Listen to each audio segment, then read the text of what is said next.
Hello everyone, welcome to the series of current hot topics. So I'm very excited to discuss the very first topic with you for today, that is Fame 2.0. Before moving forward, my advice to you is don't waste your energy and time framing all the notes and collecting the data, because I have provided you a ready handmade notes and the details we look forward into the as we move forward in the video. So let's move. Now, what does this FAME stands for? FAME stands for Faster Adoption and Manufacturing of Hybrid and Electric Vehicles in India. Now, the mission under which it works is termed as National Mission on Electric Mobility. Then, this mission or this scheme comes under the Ministry of, let's look into that, Department of Heavy Industry under Ministry of Heavy Industries and Public Enterprises. So, now what is FAME India? So the FAME India is a governmental scheme. Then it was launched under the National Mission on Electric Mobility in 2011 or National Electric Mobility Mission Plan 2020, which was unveiled in 2013. So इस point को और अच्छे से समझने के लिए हमें ये जानना होगा कि 2011 में ये लॉन्च हुआ था national mission on electric mobility, जो इस स्कीम का मिशन है, और एक प्लान अनवील किया गया था 2013 में जिसका नाम था national electric mobility mission plan 2020. सो इस मिशन प्लान के तहत ये फेम इंडिया स्कीम वर्क करती है. Then what is its aim? Its aim is to encourage the progressive induction of reliable, then affordable, and then efficient vehicles in India, of course. Then moving to the next slide, phases of FAME India. The scheme is divided into two phases, phase 1 and the next is phase 2. Now let's discuss what is FAME 1. So FAME 1 commenced from 1st of April 2015 and was initially approved for the period of 2 years, which means for till 2017, but the last extension which was done to the scheme was up till 31st of March 2019. Now it works under the framework of demand incentive disbursement mechanism. It is a very important point because it tells about the mechanism जिसके तहत ये scheme काम करती है. अब ये scheme mechanism है क्या? सो फॉर एग्जाम्पल के साथ एक समझाना चाहूँगी. This mechanism works like this कि suppose you are there and you have to purchase a hybrid और इलेक्ट्रिक व्हीकल, ठीक है, be it for commercial purpose और any two wheeler for private purpose. So उसके लिए क्या करेंगे, अगर आप हाइब्रिड और इलेक्ट्रिक व्हीकल लेते हैं तो उसका परचेज प्राइस जो होगा वो परचेज प्राइस आपको रिड्यूस करके दिया जाएगा, एंड जो प्राइस रिड्यूस होगी that price will be paid by the government of India to OEM. अब OEM क्या है? Original equipment manufacturer. जो इस पर्टिकुलर व्हीकल का, जो इस पर्टिकुलर प्रोडक्ट का मैन्युफैक्चरर होगा उसको रिम्बर्स किया जाएगा ये वाला प्राइस जो रिड्यूस किया गया है. So this mechanism is termed as demand incentive disbursement mechanism. इसका रिजल्ट क्या होता है? Why this mechanism is taking, मतलब इस मैकेनिज्म के साथ ही क्यों काम करना पड़ रहा है? Because it helps in boosting the demand of electric vehicles in India. Then incentive amount is determined for each category of vehicles.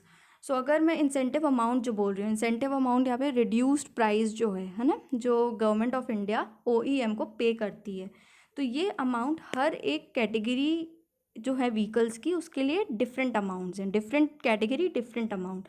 Like कुछ होती हैं स्मॉल हाइब्रिड, है ना, कुछ होती है माइल्ड हाइब्रिड और कुछ होती है स्ट्रॉन्ग हाइब्रिड. इस तरीके से काफ़ी सारे कैटेगरीज हैं व्हीकल्स के, तो उस हिसाब से इंसेंटिव अमाउंट डिटरमाइन की जाती है. Then implemented and monitored by National Automotive Board under Department of Heavy industries.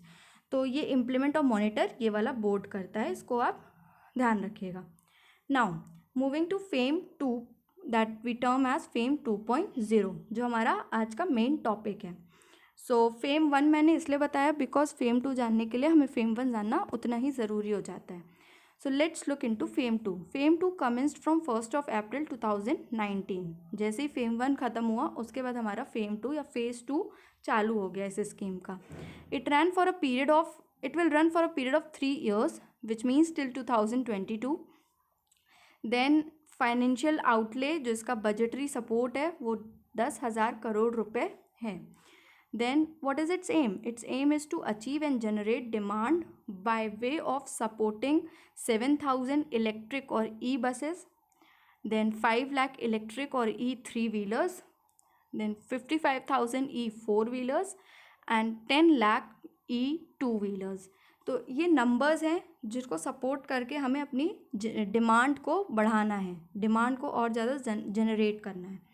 Then 86% of the budgetary supports allocated for demand incentive. तो जो हमारा फाइनेंशियल आउटले है 10,000 करोड़ रुपए, उसका 86% जो होगा हमारा वो हमारा डिमांड इंसेंटिव और जो अमाउंट हमने कम कर परचेज प्राइस जो हमने रिड्यूस किया था उस पे ये अमाउंट लगेगा. Then additional points to note जो कि बहुत इंपॉर्टेंट है और हमें पता होना चाहिए. पहला है कि creation of charging infrastructure will be supported under this scheme. कैसे? देखो कि अगर आप इलेक्ट्रिक व्हीकल्स यूज़ करते हो देन हमें उसके लिए इंफ्रास्ट्रक्चर चाहिए, और किस टाइप का infrastructure, which includes charging stations, because without charging stations electric vehicles का चलना और होना it's like it is not going to be a successful plan और एन इवेंट, राइट. सो उसके लिए चार्जिंग इंफ्रास्ट्रक्चर भी सपोर्ट करेगी ये स्कीम.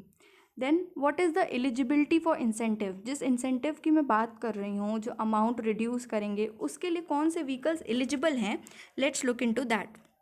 पहला है vehicle should B fitted with advance chemistry battery. Second, it should be meeting with minimum technical criteria, जो भी उन लोग का क्राइटेरिया होता है उससे मीट करने चाहिए vehicles. And most important, vehicle should be registered as motor vehicle as per CMVR. Okay, so this is a rule, CMVR. okay, then central motor vehicle rules इसका full form है. now scheme will be applicable mainly to, अब ये scheme किसके लिए ज़्यादा applicable है, ठीक है, किन व्हीकल्स पे एप्लीकेबल है, वो है पब्लिक ट्रांसपोर्ट. ये स्कीम पब्लिक ट्रांसपोर्ट पे बहुत ज़्यादा फोकस डाल रही है ताकि वो इलेक्ट्रिक हो सकें. Then second is those registered for commercial purposes, जो हमारे कमर्शियल और बिजनेस पर्पसेस के लिए यूज़ करे जाते हैं, 3-व्हीलर्स, 4-व्हीलर्स और ई-बस सेगमेंट्स. और लास्टली है प्राइवेटली ओन्ड रजिस्टर्ड E2-व्हीलर्स. ठीक है, तो प्राइवेटली ओन अगर हमारे पास E2-व्हीलर्स भी हैं तो वो भी एक मास सेगमेंट है जो इस स्कीम के अंदर कवर होते हैं. So these were the additional points. Then who who, इस स्कीम में कौन क्या है वो हमें जानना ज़रूरी है. जैसे कि मैंने यहाँ पे चेयरमैन, प्रोजेक्ट ऑनर और जॉइंट सेक्रेटरी, प्रोजेक्ट लीडर और डायरेक्टर के नाम लिखे हुए हैं, ये आप खुद से पढ़ सकते हैं. Now moving forward is amazing outcomes of the scheme. अब फेम 2 का आउटकम तो अभी हमें देखना बचा है, बट फेम 1 के बाद जो भी अमेजिंग आउटकम्स रहे हैं वो मैं आपको दिखा देती हूँ. पहले the very first outcome is 30 original equipment manufacturers, 137 models of all category vehicles were registered under this scheme. Amazing point.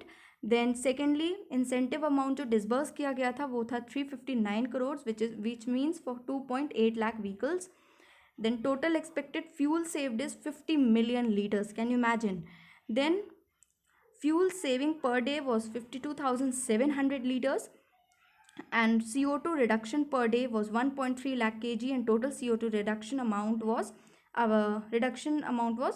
129 million kgs. सो इस स्कीम का बहुत ज़्यादा असर पड़ेगा आने वाले टाइम पे भी. सो एक पॉइंट टू नोट है कि ये नंबर्स चेंज होते रहते हैं. सो you can visit the site and you can get the actual numbers. State wise भी डिफ़र करते हैं, बिकॉज किसी स्टेट में ज़्यादा इलेक्ट्रिक व्हीकल्स का सेल होता है और कहीं कम होता है. So these numbers will be fluctuating. Okay, so now जो मैं बात कर रही थी PDF की, so you can get the handmades readymade notes of the topic. So these are the procedures. It will work in 4 steps. First is pay, second is comment, third is get, and fourth is enjoy. So firstly you have to pay just rupees 20, nothing much, at this particular UPI ID via Google Pay, Phone Pay, Bheem UPI, Paytm, any method will work out. Then comment your email ID and transaction ID in the comment box below. Get your copy of notes within few hours without any loss of time and energy, and enjoy the advantage and wish you very good luck. So thank you for watching, and if you liked it, then please like, share and subscribe for more such content. Till then, stay safe, happy learning.